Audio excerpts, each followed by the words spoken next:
अस्सलाम वालेकुम students, this is Aliya Hasan from IQ school of finance. So आज हम स्टार्ट करेंगे प्लानिंग और ऐसे राइटिंग की प्रैक्टिस। ये क्वेश्चन है जो आपके पेपर में आएगा, टोटल 30 मार्क्स का। 30 मार्क्स में से ये क्वेश्चन ए और बी सेगमेंट में डिवाइडेड होगा।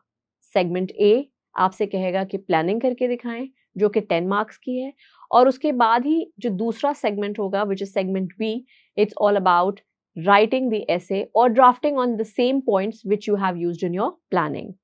तो आज हम पहले fish bone diagram बनाना सीखेंगे. Now what is fish bone? I have explained you earlier if you remember. Conceptual classes में मैंने आपको बताया था कि आपकी essay writing का question दो तरीके से आता है, ठीक है, जिसमें आपको एक चॉइस मिलती है, या तो आप एफिनिटी डायग्राम सेलेक्ट करते हैं या फिर आप फिश बोन डायग्राम सेलेक्ट करते हैं. अगर आप फिश बोन डायग्राम सेलेक्ट करते हैं तो आपको टॉपिक के कॉजेज और इफेक्ट्स बताने पड़ते हैं, जिसका रिजल्ट वही चीज होती है जो टॉपिक है. सो फॉर एग्जाम्पल आज हम स्टार्ट करते हैं, टॉपिक लेते हैं फिश बोन का,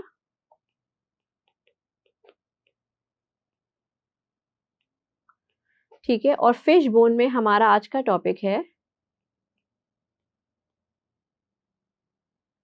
एयर पोल्यूशन. एयर पोल्यूशन एक प्रॉब्लम है.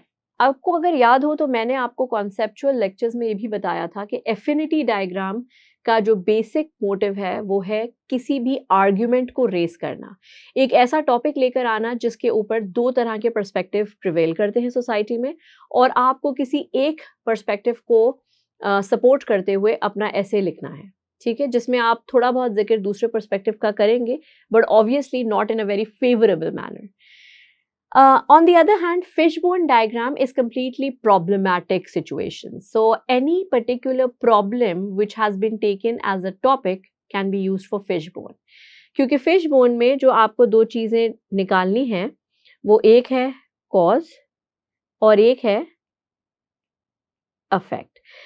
कोई भी चीज़, ये तो हमें साइंटिफिकली भी पता है कि किसी भी चीज़ का जो कॉज होता है यकीनन वो कोई एक अफेक्ट क्रिएट करता है. अफेक्ट का मतलब है हर वजह के पीछे या हर वजह का एक ना एक असर होता है, और उस असर से क्या चीज़ सामने आ रही है, that would be the conclusion और conclusive result, right. So cause and effect is basically the criteria which we use in fishbone diagram.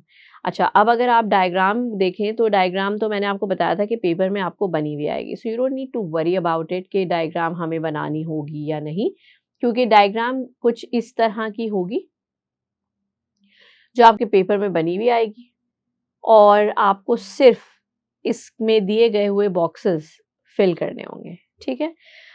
मेरी डायग्राम आप इग्नोर कर सकते हैं because it's not very accurate according to the diagram. Well, ठीक है, air pollution हमारा topic है. Air pollution का मतलब है हवा में जो आलूदगी हमें महसूस होती है. नाउ क्या ऐसी चीज़ है जो हवा में आलूदगी पैदा कर रही है? सो हम सबको पता है कि फ्यूल कंजम्पशन बढ़ गया है, ठीक है. फ्यूल कंजम्पशन इसलिए बढ़ गया है क्योंकि जितने भी डिफरेंट कंट्रीज़ हैं उनके यहाँ अर्बनाइजेशन बड़ी तेज़ी से हो रही है due to the population. So if the fuel has been consumed so much all over the world, so obviously that also can be one of the causes. ठीक है, so हम यहाँ लिख सकते हैं burning of fossil fuel. ये एक cause है. इस cause से जो चीज़ हमारे सामने आती है वो ये है कि आपकी जो एयर क्वालिटी है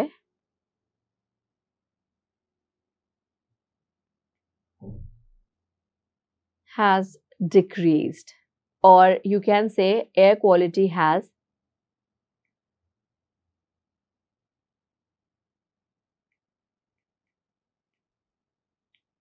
disrupted. Disrupted का word,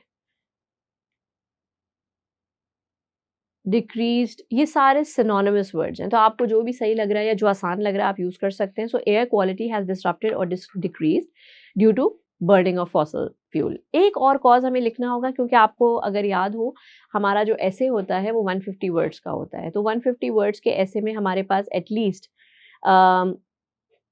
2 पॉइंट्स होने चाहिए जिन्हें हम एक्सप्लेन करें और अपने ऐसे को इतना एलोंगेट कर लें कि वो 150 वर्ड्स का बन जाए, ठीक है? क्योंकि ज़ाहिर है एक ऐसे में आप चीज़ों को पहले डिफाइन करते हैं, then you give some details for description of those things and then you connect them with examples and then you give a conclusion, right? So burning of fossil fuel can create air quality disrupted or decreased.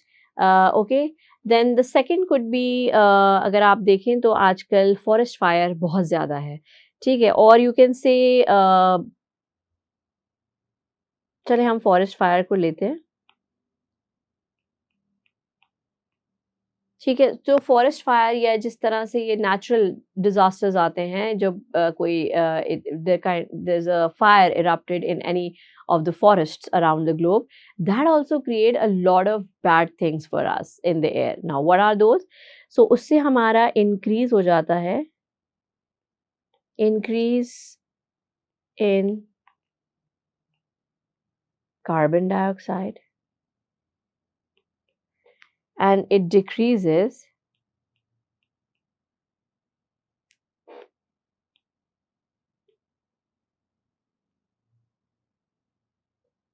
oxygen.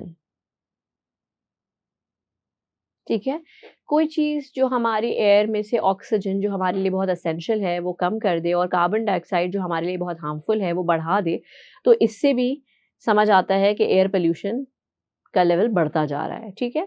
So I think this is one of the these are few of the reasons. You can also add up more reasons if you have in mind. ये तो मैंने आपको example के तौर पे बताए हैं। अब आप देखते होंगे सड़कों पे अक्सर गार्बेज मटीरियल को भी फायर्ड अप किया जाता है, ठीक है? So to burn all these garbage material on the roadsides or in front of the residential vicinity, that is also very harmful because it creates, उसका effect ये होता है कि it creates multiple viral diseases because all that fume which has been created through that garbage or through that trash, that has certain poisonous gases included in it.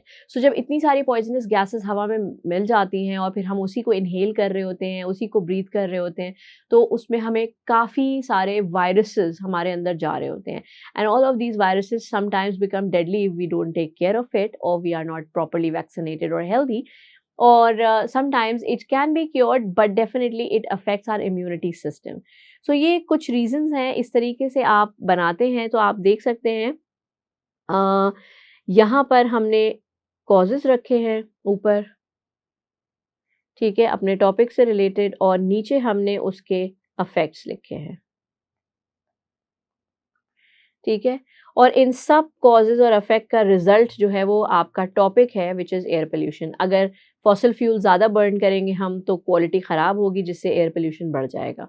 अगर हम forest fire को as बहुत lightly लेंगे और हमें लगेगा कि ये जो ग्लोबल वार्मिंग है it's not a very big issue, we should not take care of these things and we should not do anything to save the environment, तो ये भी एक तरह का जो अफेक्ट क्रिएट कर रही हैं that is very very harmful for us and it also results in air pollution which is not good for health. So eventually आपको समझ आ रहा है कि cause और effect जो है वो दोनों आपके टॉपिक से कनेक्टेड बातें हैं और यूजुअली क्या होता है कि कॉज जो होता है वो उसका जो भी इफेक्ट क्रिएट होता है उसका एंड रिजल्ट जो है वो आपका मेन टॉपिक होता है। So this is how we do the fishbone diagram. Once you are done with fishbone diagram, अच्छा बहुत से बच्चों का क्वेश्चन होगा कि why I have just stopped on 2 causes and 2 effects.